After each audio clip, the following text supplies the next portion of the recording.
Hello again, and welcome to Aviation News Talk, where we talk general aviation with relevant news and flying tips for pilots and student pilots to help keep you safe. I'm Max Truscott.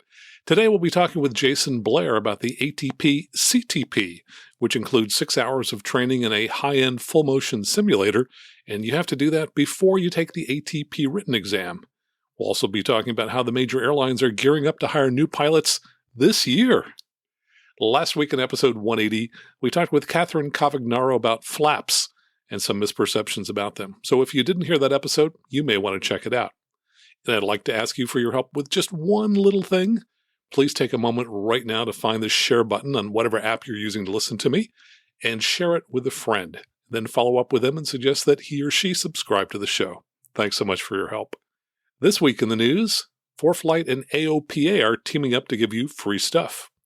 A new lightweight turboprop engine has just flown in a 2-seat aircraft. And what's in a name? Well, we'll tell you about a pilot named Badlands and why he's headed to jail. All this and more, and the news starts now.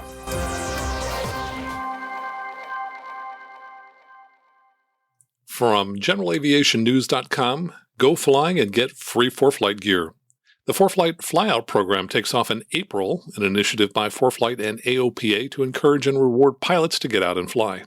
Each month, beginning in April, Aopa and ForeFlight will highlight a different region of the United States and feature fun places to visit. The initiative kicks off in the South. ForeFlight's Executive VP Stephen Newman says, quote, "Our number one goal with this program is to get folks out flying. The flying season has already started across the South, and the ForeFlight Flyout will provide a fun, educational, socially distanced opportunity for people to fly and help support local economies and small airports and FBOs." And they mentioned FBOs at various airports, and I'll mention the airports. You can go ahead and look this up later to see which FBOs you need to go to. But the airports are Galveston, Texas, Fort Worth Meacham Airport in Fort Worth, Texas, Austin Executive in Austin, Texas, Savannah Hilton Head International in Savannah, Georgia, Lake Charles, Louisiana, Branson, Missouri, Santa Teresa, New Mexico, and Vero Beach, Florida. Pilots who check in at these locations during the month of April will be able to pick up free ForeFlight gear and also be entered for a chance to win a monthly and a grand prize. In addition to partnering on ForeFlight's flyouts, Aopa will continue to offer monthly prizes for checking into airports using the Aopa app's Pilot Passport feature. Aopa's April Sea Green Pilot Passport Challenge encourages pilots to check in at airports with grass strips. The 3 pilots with the most grass strip airport check-ins in April will be awarded a PJ2 radio from Sporty's Pilot Shop. Aopa will offer a different challenge each month, giving pilots even more chances to win, according to officials. According to an Aopa senior VP, our shared mission is to encourage more pilots to fly more often and to more places. Also from generalaviationnews.com, the Flight Chain app has been updated with new accident case studies.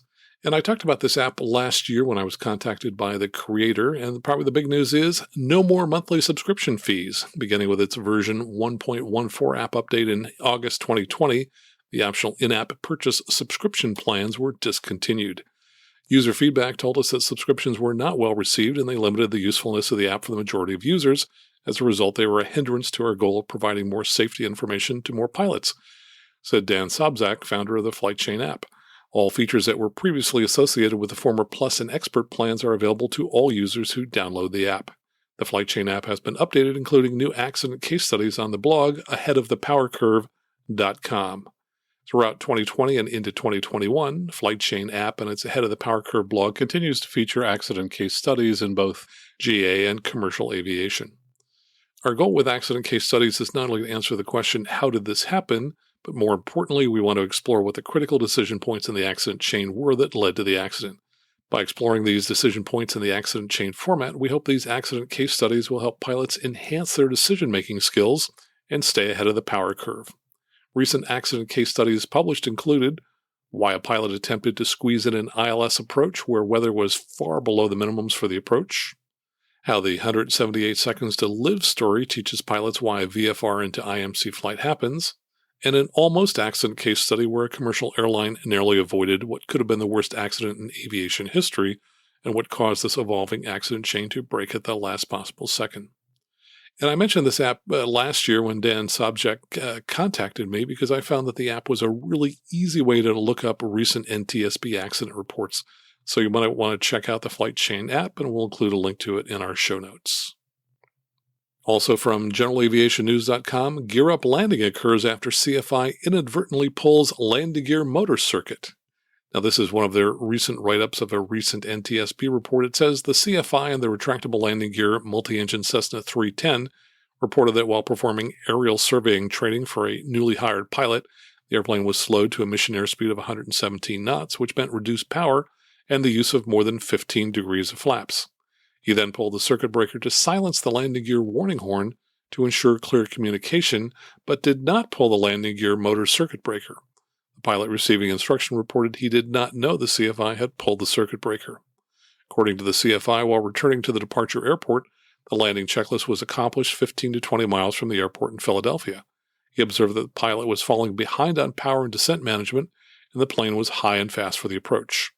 The instructor advised the pilot to correct, but then began to assist the pilot when it was taking longer than anticipated. The airplane decelerated into the white airspeed arc, and the instructor moved the landing gear selector switch into the down position and added full flaps. He added that since the flaps were added shortly after the landing gear selector switch was put into the down position, he could not tell by the flight characteristics that the landing gear had not extended. Neither he nor the pilot observed that there were no green down and lock position light indicators. The airplane landed with the landing gear retracted. The plane received substantial damage. The POH contains a note in the section titled Landing Gear Warning Horn, which states, "Do not pull landing gear warning circuit breaker to silence horn, as this turns off the landing gear control relay, thus the landing gear cannot be retracted." Probable cause, the pilot and the CFI's failure to verify that the landing gear were extended, which resulted in a gear-up landing. Contributing to the accident was the CFI's inadvertent pulling of the landing gear motor circuit, which prevented the landing gear from extending. From avweb.com, AOPA calls for standardization of GA parking labels. AOPA is calling for a standardized set of airport diagram labels for GA aircraft parking. According to the organization, it found 30 different terms for the same ramp types when reviewing airport diagrams for airports in Southern California alone. AOPA says that standardizing parking area terms would help pilots identify parking options and assist with pre-flight planning along with promoting transparency. AOPA President Mark Baker said, quote, "There is very strong support in the pilot community for transparency at our nation's airports, whether it be FBO fees or airport ramps. The use of these standard parking terms, if applicable to an airport, will be very helpful to pilots by indicating parking options to fit their particular needs." AOP is recommending the use of 3 parking area terms and definitions, and they are FBO ramp, an apron where itinerant GA operators can park their aircraft and expect to have access to traditional FBO services subject to terms and conditions. GA transient ramp, an apron where itinerant GA operators can park their aircraft without FBO services and subject to terms and conditions. And finally, GA tenant ramp, an area designated for parking of based GA aircraft, such as a tie-down area.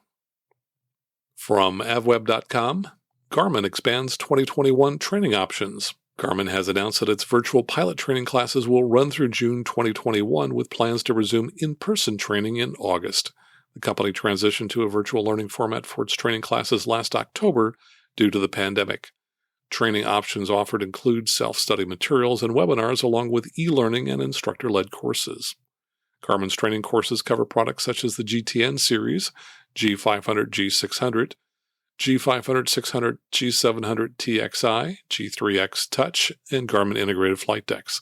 The company also takes training requests on a first-come, first-served basis. From flyingmag.com, FAA updates its policy for special medical flight tests. Many people have learned to fly with medical anomalies that years ago would have instantly disqualified them, such as hearing issues and color blindness. The workaround is to apply for a waiver of the standard medical certificate as laid out in FAA Order 8900.1.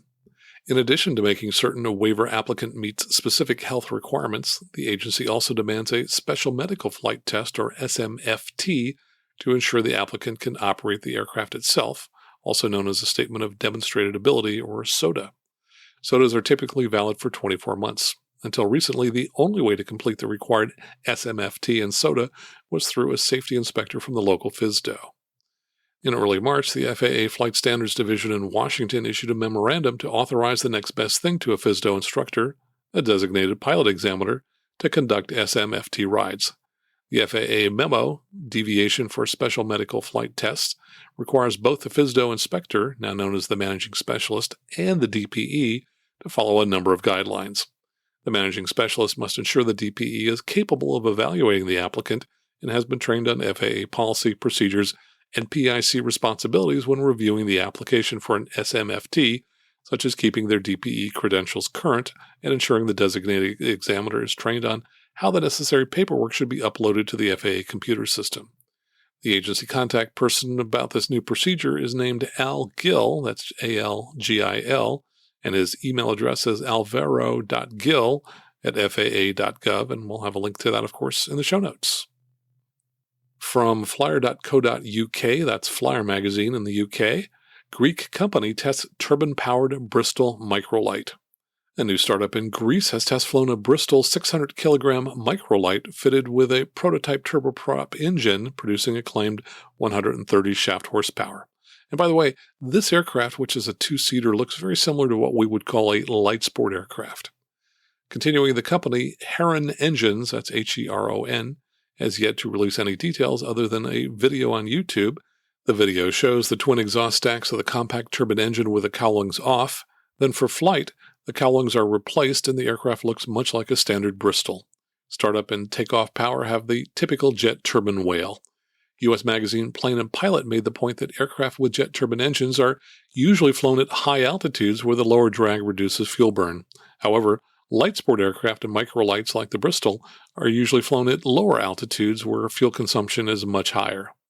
Heron Engines simply said, "We proudly present a teaser of our turboprop engines made in flight. After many years of development and hard work, a dream comes true. A new era in the ultralight category begins with our 130 shaft horsepower turboprop engine. Special thanks to Bristella family for the support and the amazing Bristol aircraft, Thales Avionics, and last but not least, Fly Systems Aviation. Stay tuned for more."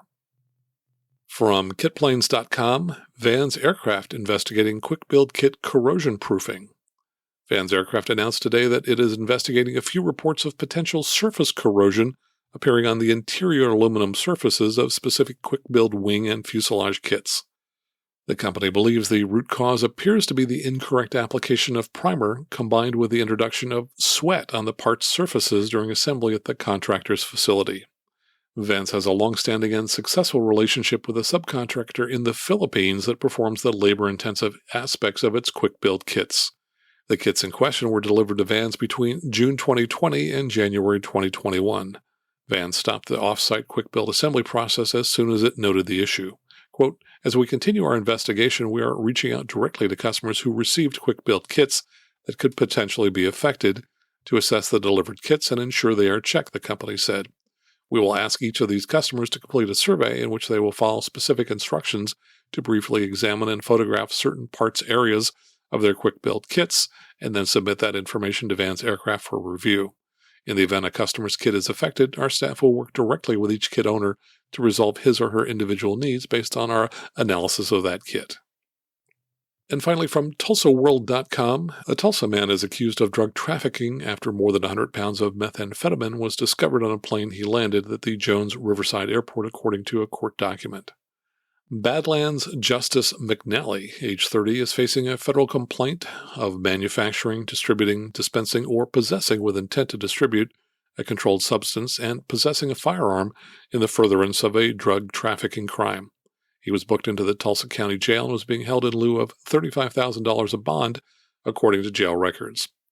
Badlands McNally flew 100 pounds of methamphetamine into Tulsa and was apprehended thanks to the coordinated law enforcement work of U.S. Customs and Border Protection, Homeland Security Investigations, Tulsa County Sheriff's Office, and the Tulsa Police Department, said Acting U.S. Attorney Clint Johnson.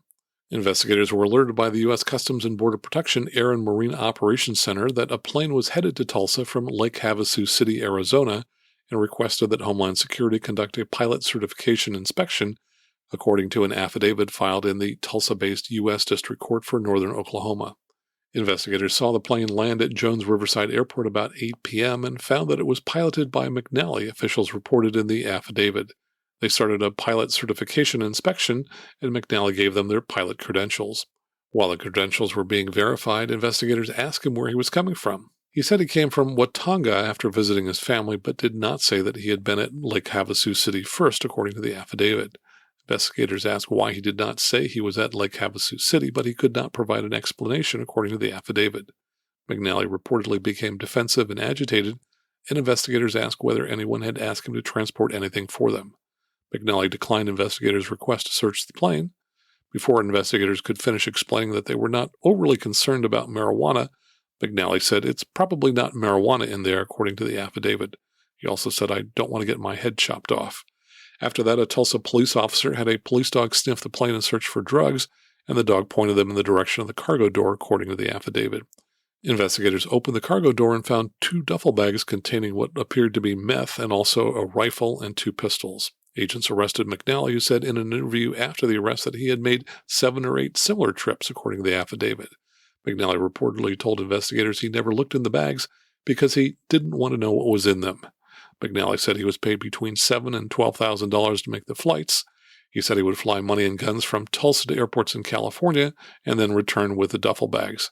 He said he intentionally used different airports to avoid detection. Well, that's the news for this week. Coming up next, my conversation with Jason Blair about the ATP CTP and the airline's plans for hiring pilots this year. All right here on the Aviation News Talk podcast.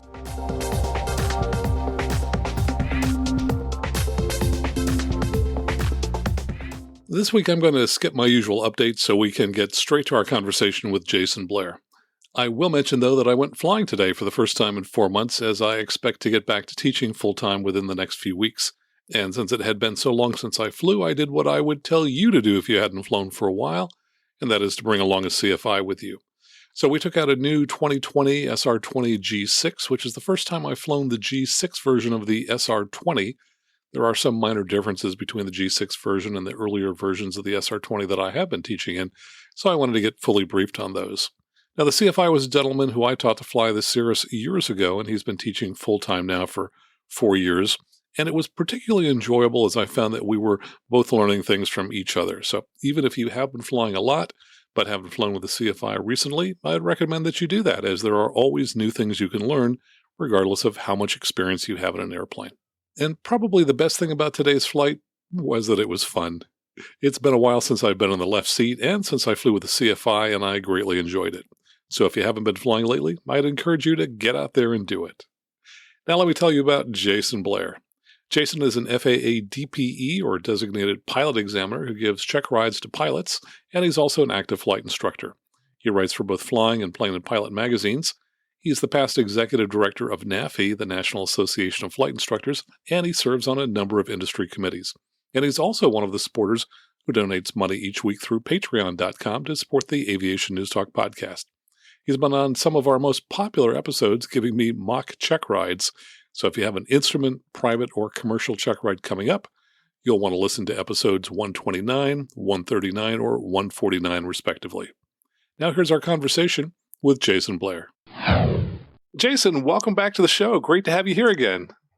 Glad to be back. And, it's certainly been an interesting year. And I think we're looking at even a more interesting year going forward for professional aviation as things ramp back up. And we talk about training and hiring and all of these things coming back together as people start to travel a little bit more. And we've got to refill some of the things that we lost going through this. Well, things are constantly changing in aviation, and that's certainly true this past year. You had an article that came out this week on your jasonblair.net website about the decline in the number of new ATP certificates over the last year. Tell us what you found. I did, and it's something I've been kind of watching over the last year, and really we've been watching this since the ATP certificate changes back in 2016 and 17, even on a monthly basis, as the certificate requirements changed for the 1,500-hour rule, which is what most people kind of remember it as. Many of the ATP certification events that happened really transitioned out of the training environment of private and general aviation and more into airline environments where people are getting hired and going through their initial training primarily at regional airlines.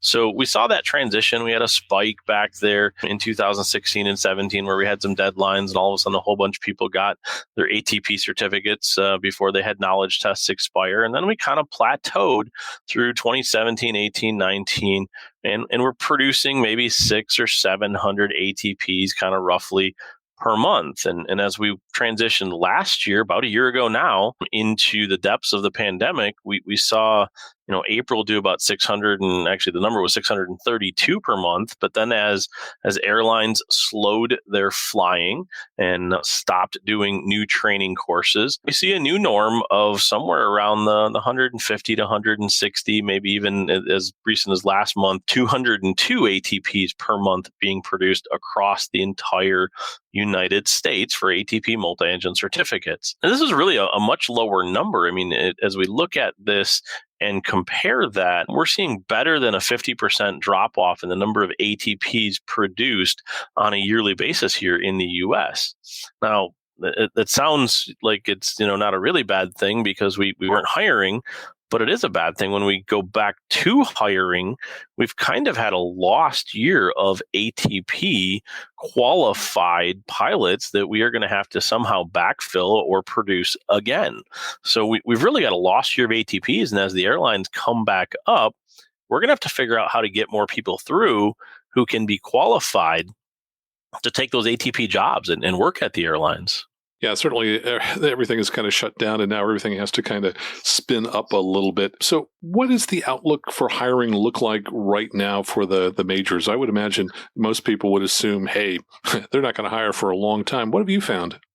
It's actually a really good question, and a couple of things have come together in factors there that I think we're going to actually see some really active hiring. Even as recent as the last few days, I've had some conversations with some friends and contacts at major airlines, and we're seeing some of the major airlines anticipating hiring, 1,500, 1,000, 2,000 pilots even this year, and doing the same next year as they try and backfill. What many people don't kind of pay attention to is as the airlines sought to kind of mitigate the effects of COVID on their budgets, many of them offered early retirements for their senior pilots, pilots that were 62, 63 years old, only had a couple of years to go, and they offered them some early retirement packages. And many of these pilots took that. As a matter of fact, in a couple of the airlines, more said they wanted it to take it than the airline was even able to offer. So it was very aggressively accepted by many of the senior pilots. And as that happens, those are folks that when we come back to normal flight levels,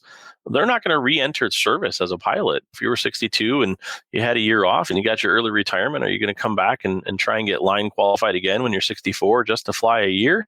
Most of them are saying no, and that means we've got to backfill them. Even as recent as this past week, we look at like American Airlines and we think they must be down, but they're flying over 80% volume. So 80% is quite a bit. And if you had a whole bunch of early retirements go away and you're going to get back to 100%, that means you're going to have to backfill those. And what it probably means is the majors are going to be actively hiring pilots from the regional airlines, especially those that have some captain's experience. And that means the regional airlines are going to have to actively hire from the people that meet the hours requirements, to come to serve them, either restricted ATP minimums or full ATP minimums. And most of those are folks that are going to come from either the aerial survey realm or more commonly those that are acting as flight instructors. So I think we're going to see a really active hiring environment here over the next 2 years, while a lot of people who are kind of down in the lower end and maybe spent 6 or 8 months longer as a CFI than they thought they originally wanted to, I think they're going to see some pretty active hiring happening very quickly as these majors hire people, and then the regionals have to backfill their own pilot sources. Well, that's certainly kind of unexpected to hear that the majors might be bringing on 1,500, 2,000 people a year. I mean, that's going to funnel directly down to the regional hiring, which means they're going to be bringing people in. Tell us about who are the first people that are going to get hired by the regionals. What kind of credentials do they have, and what should they have if they want to apply right now? Sure, and I think that's an important piece. And there's been some traditional hot button things that make you a more qualified candidate for hiring at at a regional or even a major airline as you go forward. Certainly, a good pilot record is a part of that, and having the requisite certificates are there. And I would say if somebody already has an ATP certificate at this point, they're probably going to be in that first wave of hiring because it's an easier onboarding. They don't have to go through the ATP CTP course and then the onboarding to get the ATP certificate. From there, I think we're going to really see very common processes. We reach out to the collegiate environment and start hiring from the folks where they have flow through agreements and things like that. A 4-year degree is still a desired hiring item for many airlines, although certainly not required, but that is probably where preferential hiring is going to start. And as recent as last week, we saw Delta re-engage their Propel program. So they're starting to reach back down to the universities and engage that flow through program that they had put in place before the pandemic hit. From that perspective, once we get through all of those folks, then it's going to basically come down to who has the minimums to be an ATP. And so if we start thinking, where's the best thing somebody can do to be a competitive early hire in it, it's be ready if you're at a college or university, have the hours that you need, have the requisite information filled out. And some of this is challenging when we think about people who want to go to an airline. There's a lot of information that nobody really talks about that you need to just have in place, be able to have background checks of you done, be able to know where you lived and the basic stuff that's going to happen in an airline application. If you're thinking about this in the next year or two, it's a great idea to go ahead and get a copy of what one of the applications looks like and start filling that information out so that when you are ready to get hired, you're not dragging your feet on that and you're getting all that information ready for somebody to submit and review for you. Well, it sounds like the airlines are going to be a little bit more selective right now, and they can be because the pool of candidates is larger than it was relative to the number of jobs. So I can see why folks with, for example, who already have their ATP, people who have a 4-year college degree, they're going to rise to the top of the pack. You mentioned the ATP CTP. For people who are not familiar with that, explain what that is. Sure, and I think this is actually a really important factor for us to talk about in our scaling of pilot training.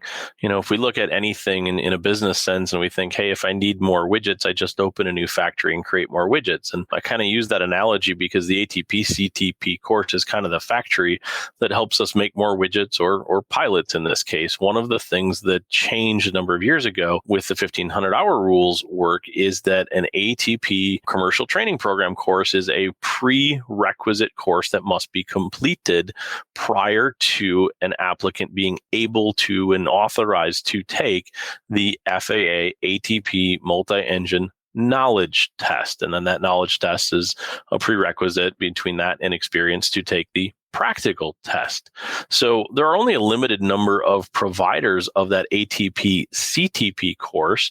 And one of the challenges with that course is it does require high-level simulator action and some experience in it. And there's a few number of hours in that. The primary one is 6 hours for an ATP CTP in a level D5 simulator. It's basically a full motion simulator that meets certain requirements. And there's just not lots and lots of these. Much of the use of those is already kind of accounted for as airlines primarily have these and use them to keep their current pilots either current or train new pilots. So to just go ahead and say, look, and instead of making 600 ATPs this month, let's make 900, it does require available simulator time to meet those ATP CTP course requirements.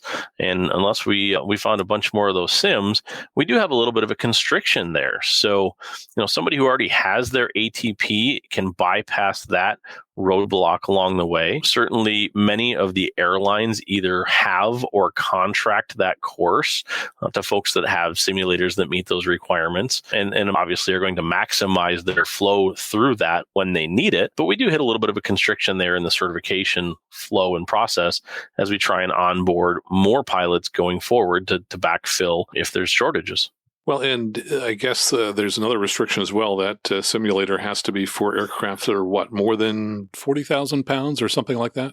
I think your memory and mine are on the same spot, and I think you're correct. And these are expensive sims. We're many times talking 12, 15, $18 million sims. So to just throw a bunch of new ones of these out there can be a challenge, and with potentially uncertain numbers of people that need to go through it. So that may be one of the constrictions as we look at our past year of 150, 180, 200 ATPs per month. Going into this pandemic, we were really in very aggressive hiring. Regionals were pushing as many people through as they could in courses, and they were really maximizing that use. I've talked to some folks that really say they were worldwide, somewhere between 94 to 98% utilization of these simulators, assuming a 23 or 23 and a half hour a day working footprint, a half hour or an hour for maintenance. That doesn't leave you extra time to go ahead and wedge some more people in. So that will be one of the challenges we're going to have to solve if we find really aggressive need for pilots going forward, or we simply may not put as many flights back into the air for short crews. And it may not be because of a pandemic recovery. It may be because of some pilot shortage. Well, getting the ATP CTP on your own can't be that cheap. Any idea what that costs roughly if you find an independent provider? I do roughly, and I've seen some numbers anywhere from $6,000 to $12,000 being if you choose to pay for this on your own. Initially, when they first started, there were some estimates they'd be closer to the $20,000 range, and the free market has done its job in some respects and found simulators that can be operated a little bit cheaper and larger class sizes and economies of scale. But it is certainly not a cheap thing to just go out and do on your own. And I just did a quick search online and found that there are companies who will provide the training for under $4,000. So this is something you might want to strongly consider doing on your own. By the way, some of those classes are already filled up for the next month or two, so you probably want to sign up sooner than later. But it could be a gamble that somebody who says, look, I've got all of the requirements for my ATP done except this. I think in the next year, hiring is going to go pretty active. It might be an investment in your own training that you choose to take. If you can find one for $6,000 or $7,000 with some open slots, it might put you in a position to be hired earlier. And as we all know in the airline realm, earlier hire means a lower seniority number, and that means less likely you get furloughed later and better chance that you have longer term career earnings potential. So all of these things are factors somebody might choose to look at. Yeah, I agree. I think there's a real opportunity for folks who can afford to pay for the simulator training to just get themselves at the head of the queue and be one of the first hires. So if you're thinking about this long term, those first hires people are hiring in right now, what do you think their long-term outlook is for furloughs? I think if you come back to an airline hiring position where you're in the very beginning of it, it's, you're kind of on the bubble right when you get hired, but there are going to be aggressive senior retirements at all of the major airlines over the next 3 to 5 years, even continuing forward with some of the early retirements that happen. If you're early in right now, you're going to move up that seniority number in the next 3 to 5 years. And, so you imagine the airline that's operating at 80% volume right now, and we continue to see economic growth and some flying come back, and all of a sudden, you're at 90%, 95%. Well, if that airline goes back down to 80% in a future recession 10 years from now, or something happens, and you were at 80%, when you got hired, but now you're up to the 70% level or the 60% level, you don't necessarily have to be the chief pilot to be immune from those furloughs. You just kind of got to be high enough where the most recent guys are the ones that take the hit, assuming that ever happens again. And we've seen this multiple times in the airline industry where a little bit of up and down, and people do end up on the bubble sometimes. But the sooner you're in, the higher that seniority number is going to be, and the longer you're going to be ahead of any potential, downturns that happen in the future. Well, so if somebody gets their ATP CTP, spending that $8,000-$10,000 now could actually pay huge dividends 8-10 years down the road if it prevents them from being on a furlough for 1 or more years. It very much does. And, I think back to a check ride student that I gave a check ride to about a year ago. And boy, that kid was good with a Microsoft Excel sheet. He had actually done kind of a career progression and figured out, what happens with a simulated career path if he got into the airline at like 25 years old to the regional and spent 3 years as an FO and 2 years as a captain, and then got to the major for 3 years or 7 years. And what he was finding is even a year or two of delay in that in your career earnings potential can literally mean hundreds of thousands of dollars over your career. And in a 10-year delay, it was something like a $1.7 million, hit to your career earnings. And so if your goal is to get into an airline, one of the goals is always to get there as soon as humanly possible and get that long career earnings. And if you can end up at an airline for 40 years instead of 20 years at the major, you're at those high pay scales for a longer period of time, and the career earnings potential is monstrously different if you do that for a longer period of time. So it's something to think about, and that's an investment in yourself. If you think $6 or $8 or $10,000 sounds like a lot right now, boy, if you look at that in the long run, that might be one heck of an investment in your own career that really pays great dividends later on. Yeah, I think there are two aspects to that. One is that if you get in now, then as we've discussed, you may not get furloughed, which is really fantastic. But two, if you get in now instead of a year or two from now, you're still going to be out at 65 unless the rules change. And that last year of pay can easily be $250,000 or more. So you look at one or two of those years that you've suddenly been able to do. Now you're looking at perhaps $500,000 extra over your lifetime simply because you got hired 1 to 2 years sooner. Right. And that's a really big factor that it's hard for many people in the early parts of your career. If you're 20, 22 years old thinking, hey, I got to get this CFI done and get some time. And, boy, to buckle down and get that done and really get on it and grind through those first couple of years and get there makes a huge difference in the end of your career if you have a longer term perspective on it. Well, and I think one of the things that was attractive for people who were being hired 18 months ago was the hiring bonus, which, by the way, is pretty tiny compared to what we've just talked about in terms of getting an extra year of flying at the end of your career. But talk about what the hiring bonuses were and what the situation is now. It was really kind of interesting. I mean, we were seeing a lot of hiring bonuses, $10,000, $15,000, $20,000, and some of the super savvy folks that I did check rides to took those bonuses and paid off student debts in like year 1 and 2. And we're kind of talking financial planning here, right? But do you take that $20,000 bonus and buy a really cool new car, or do you take that $20,000 bonus and pay off your student loan that is going to have interest on it? And what are the effects of that? And we kind of look right now and think, probably nobody's doing bonuses right now. We're in the middle of downturn, and as recent as this past week, I started seeing ads for SkyWest doing a $5,000 bonus. And I think Jason meant Air Wisconsin, not SkyWest. Air Wisconsin posted on their Facebook page on March 15th that they're hiring and paying a $5,000 bonus.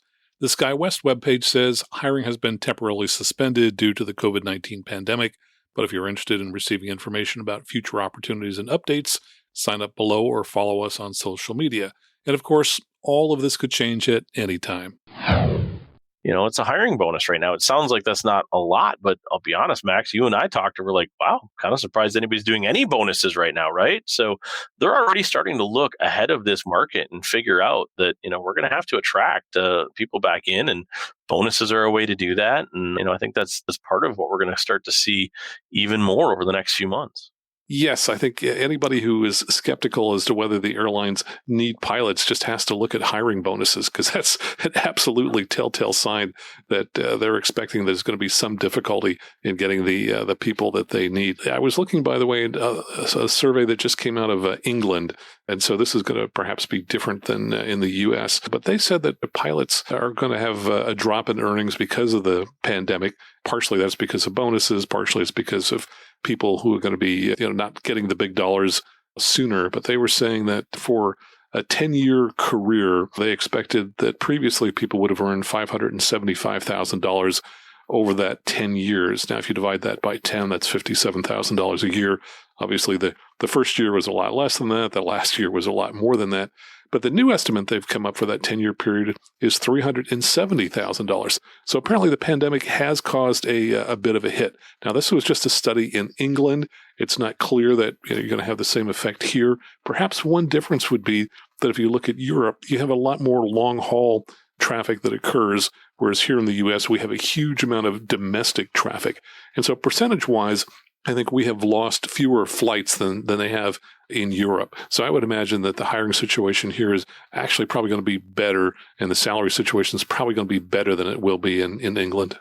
I agree with you. And I think, as we look at the response and the return from the pandemic, it seems that one of the last things that is going to really come back is that international travel. We still have some border restrictions and folks are either desirous or not desirous to try and deal with some of the, where they are open to even to do that type of travel. And so international travel in Europe, is largely international as it goes between countries. I think that domestic base that we have here is a big factor in our ability to return to much of that flight level. And, I think it's also worth noting that, even when people aren't traveling, we still have a lot of cargo that needs to travel. And those are career possibilities that people really should be looking at too. And, if we think about, do you want to get to Delta or United or American as your end airline, or Alaska, or take your pick? There are many pilots that choose to end up at FedEx or UPS or Atlas or somebody like that too. And some of my good friends have found that while the airline pilots who are flying passengers may have had a lot more time at home over the last year,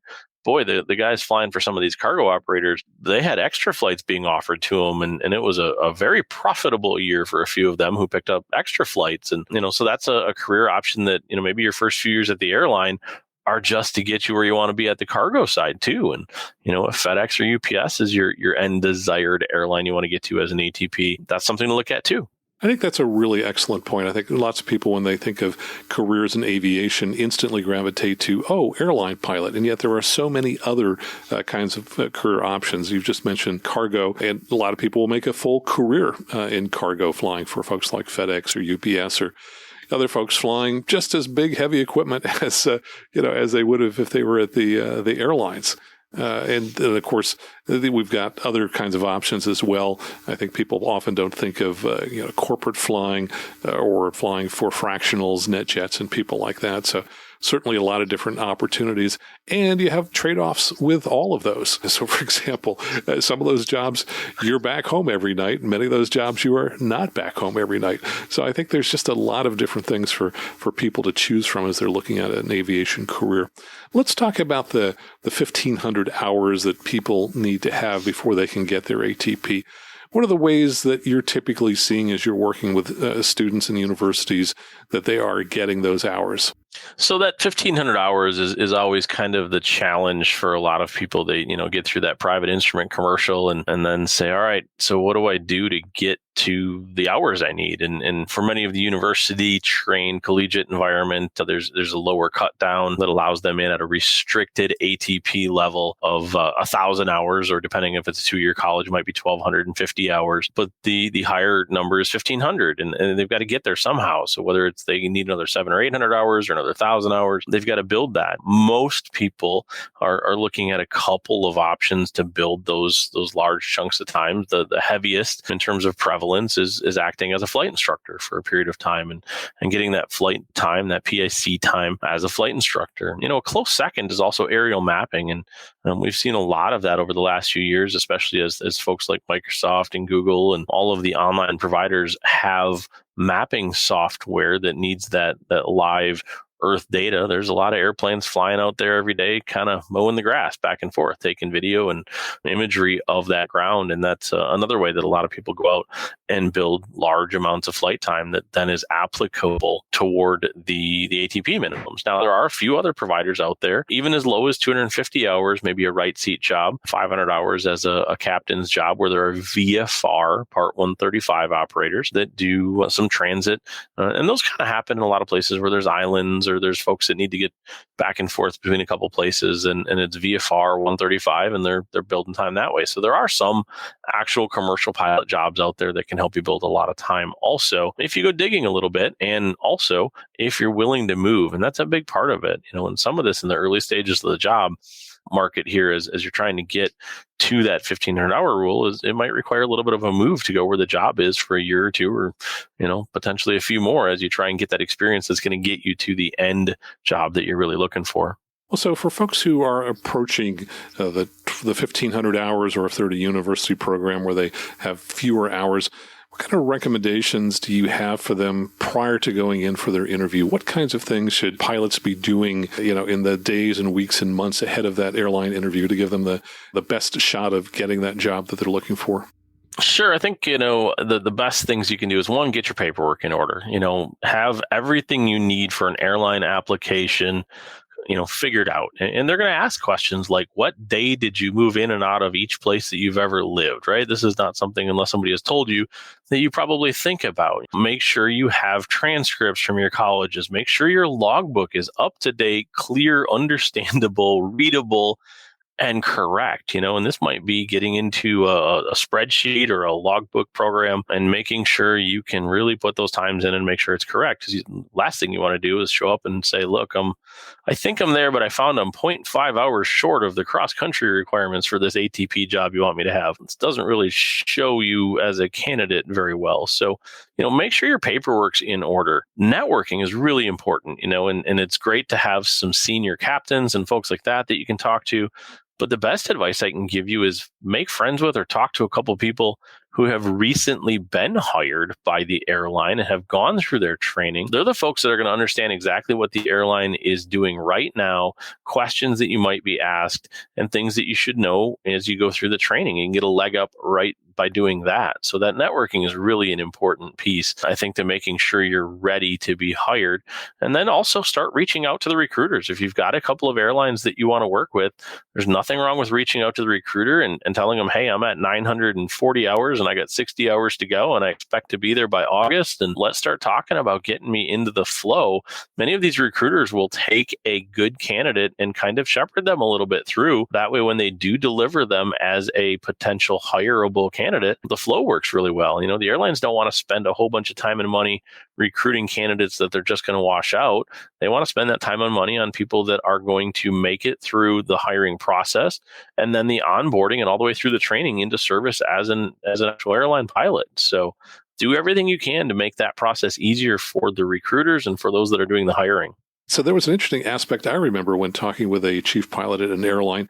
Not only are they looking for people to meet all of the requirements, but the final test that he was looking for, and this is something he personally did, was spending time with a candidate and trying to figure out, is this the kind of person I wouldn't mind spending 8 hours shoulder to shoulder with in the cockpit?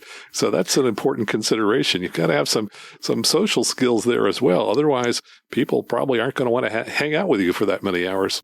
And that's a really valid point. And I kind of say this a little bit jokingly, but if you're going to be in an interview with 4 or 5 other people and they're talking to all of you, be the person that has the best story, right? Who are you going to want to hang out with longer in the cockpit, or who are you going to remember from the interview? And I hearken back to a student that I knew, and her last name was Wright, a good aviation name, right?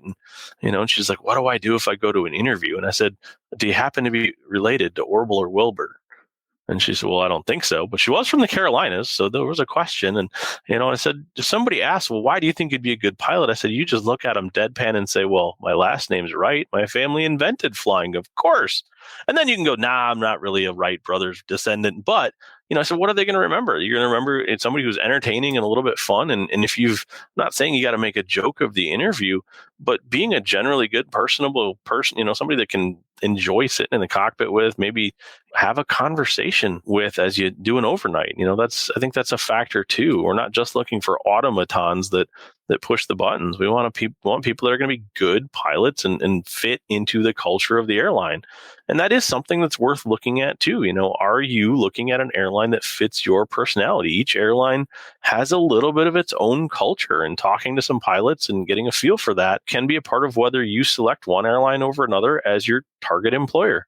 Yeah, no question. I think that people so much look at the numbers. Oh, do I have this number of hours? Do I have these number of certificates? And they kind of forget, oh, there's a human dimension to this as well. People have to kind of like you and enjoy hanging out with you a little bit. So that's kind of important. Another thing you talked about, networking, and I think it probably helps a lot just to be able to get to know some pilots at the airlines that you would like to fly for. Because when companies are hiring, they often look internally to their own employees for recommendation. And even if they don't, these employees who really take a special interest in a candidate can kind of help move that person along, through the system a little bit, kind of guide them. And I think if you look at a lot of hiring these days, people will say, well, it's who you know.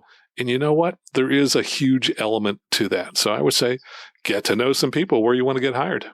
I can't concur with that enough. And especially as we look at early stages of hiring, the cream of the crop candidates are going to get hired first, right? So meet the requirements and have a good recommendation from chief pilot number one is going to go a lot better, down the land of getting hired than meet the requirements and my Uncle Susie says I'm a nice person. So, or Aunt Susie. So, I think having those connections is important, especially when we're in an aggressive competitive hiring realm. Reach out to folks, get to know them. I mean, don't be a pest. But if there's somebody at your local airport that happens to be flying for airline X and says, hey, I hear you want to be a pilot, sit down and have a cup of coffee with them and talk to them. And you might find they might even write you a letter of recommendation as you work through that process.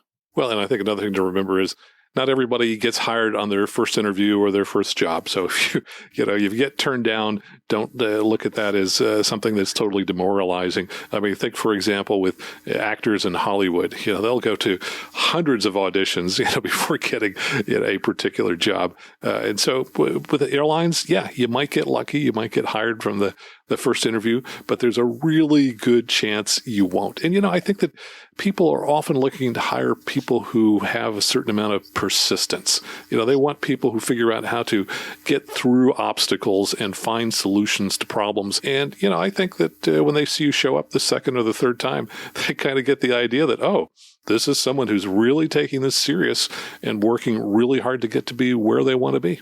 And there's some gameology in this too, right? I know there are a couple of airlines that are kind of known for, if you show up to the career fair and you sign up to see all 47 airlines that are there, okay, well, maybe we'll take a look at you. But if you show up and say, I'm here for airline B, because that's the one I really want to work at, and they'll talk to you.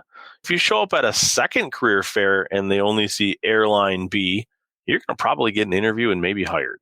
So they're already kind of weeding out in that hiring and interview process before they always bring you right on board. Do we really have somebody that wants to work for us? Is this somebody that thinks that we're the place they want to go work, or are they just treating as a stepping stone? And I think you have to be critically thinking about that yourself too, and dig through the forums and stuff and talk to some of the airline folks, and they'll tell you some of the tips and tricks. This is not all secret, but there are some airlines that have, they got their quirks in how they hire too. Well, I think everyone likes to feel a little bit special. I mean, who would want to know that your fiance had accepted 10 different marriage proposals or whatever, It's right. And I think companies are hiring, are looking to see, hey, do you really care about us? Or are you just shotgunning everybody in the world, hoping that, one of these things will pan out? And yeah, shotgunning might work, but I think you're right. Having that crafted approach, and when I say crafted, I mean, you've kind of done your research, you know exactly why you want to be at company A, and you've really, figured out how to explain to them why you think you're such a good fit and why you really only want to be there.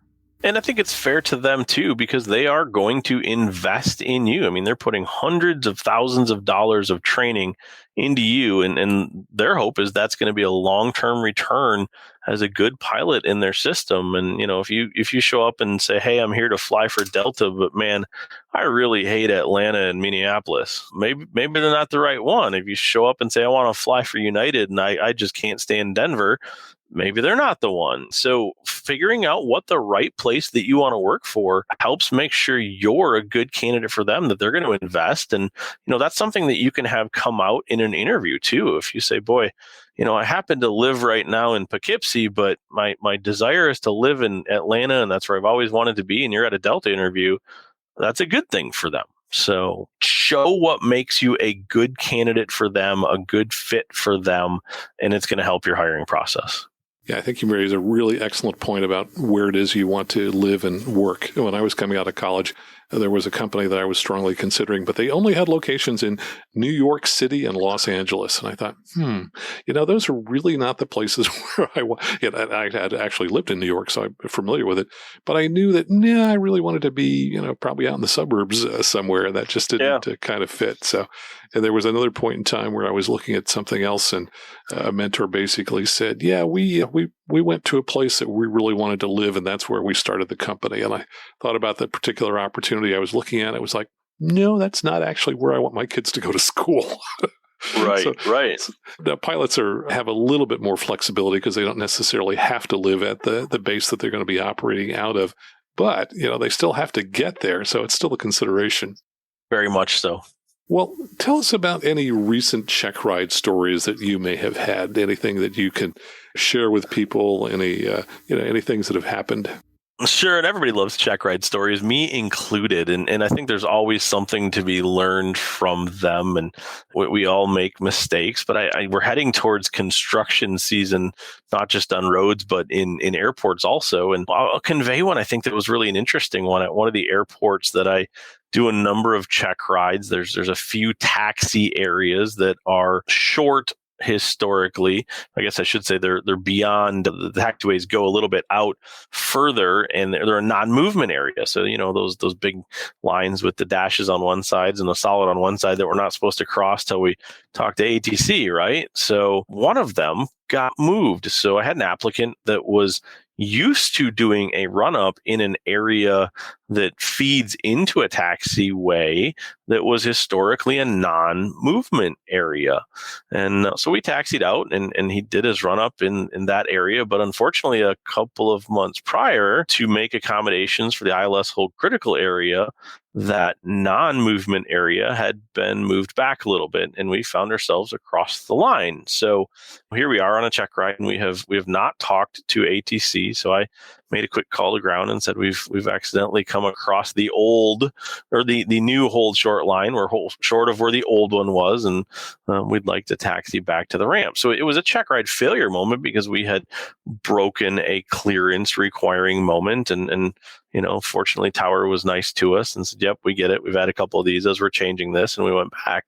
But I bring that up because it's a really easy thing to do. If we're thinking about an airport that we're familiar with, things do change over time. If there's new approaches that are put in, there's changes to runway configurations, or it's just construction season, we got to move some stuff. Pay attention to those little lines on the ground. What you're used to taxiing right past or beyond may change at times. And in this case, it was an unfortunate moment for a check ride disapproval. I think he certainly learned something, and actually so did many of the other people at the airport, because they all went, oh man, I could see myself doing that too. So it's kind of made the rounds now, and everybody's a little more aware of it. But it's really easy to have that happen. And so we see these check ride stories. These are real things that any normal person can do. And it's kind of tough on a check ride when we get to disapproval, but they're great learning points for all of us. So that's one of the more recent ones I think that's applicable for all of us as we go through this upcoming season. And especially as some of us haven't flown as much over the last year, we get a little rusty, and maybe it's time to take a look at some of those runway markings. And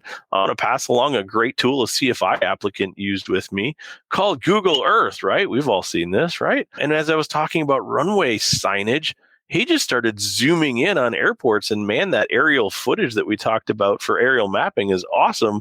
And he just started showing me how he would teach a student to navigate around an airport using Google Earth. I think in that case, we were using Louisville for one of them, and he showed me some stuff in Cleveland, and the imagery was pretty good. So, if you're looking to go to a new airport, check, make sure the imagery is still correct and look outside. But it might be a great way to familiarize yourself with an airport and avoid some of these hiccup moments where we taxi to a spot maybe we shouldn't have been. Another thing I think that applies to all of us is that there could be a TFR that kind of pops up, and we may find ourselves intercepted. And you talked recently on your jasonblair.net blog about that. Tell us what you have found in terms of intercepts and check rides. I did. It's really an interesting thing. And I've been asking people on check rides, and at no point recently has this solely been, a failure moment for anybody, but my answer rate's really pretty low.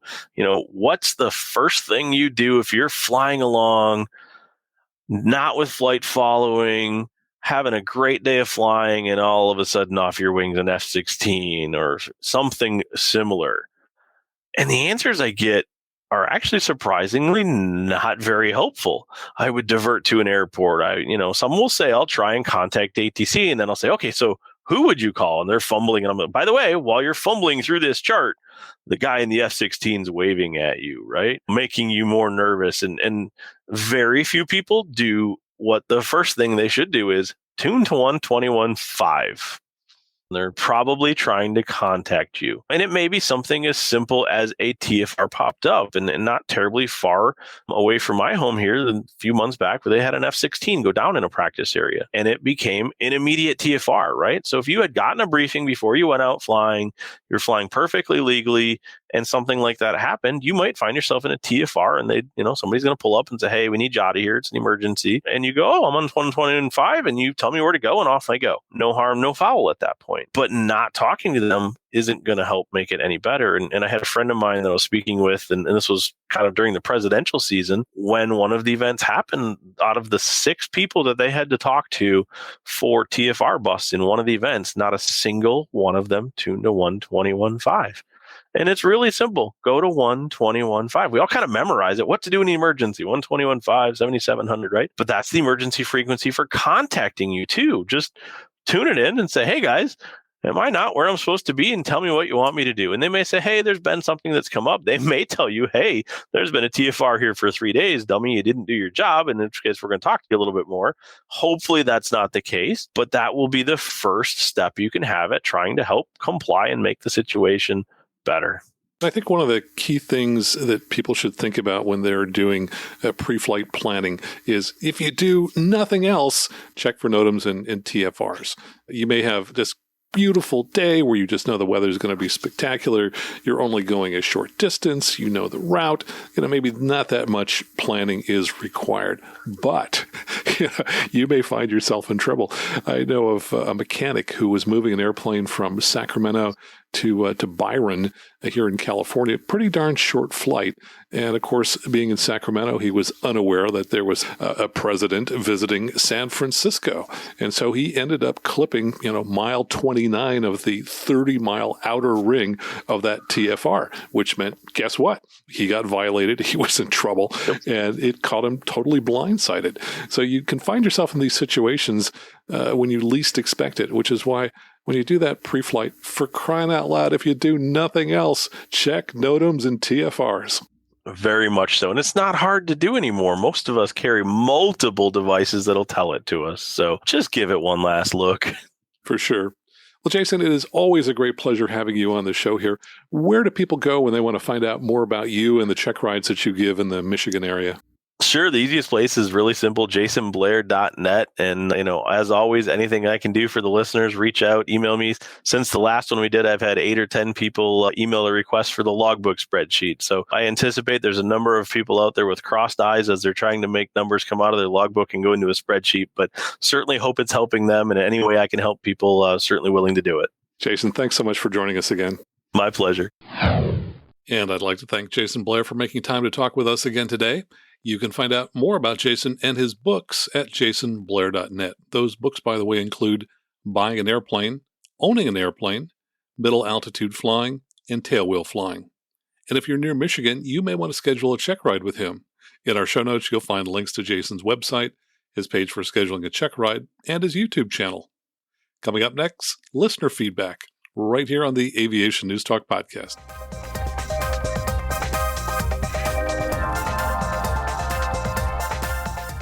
Here's an email from a listener that actually goes back quite a while, but I thought it was appropriate to read today. It comes from Steve Laird. He says, I've been a big fan of your podcast for a while now, and I want to say thank you for all the work you do in the aviation community.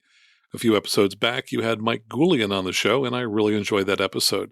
I'm a regional airline first officer approaching a furlough on October 1st, so I've been on the job hunt ever since I got my furlough letter.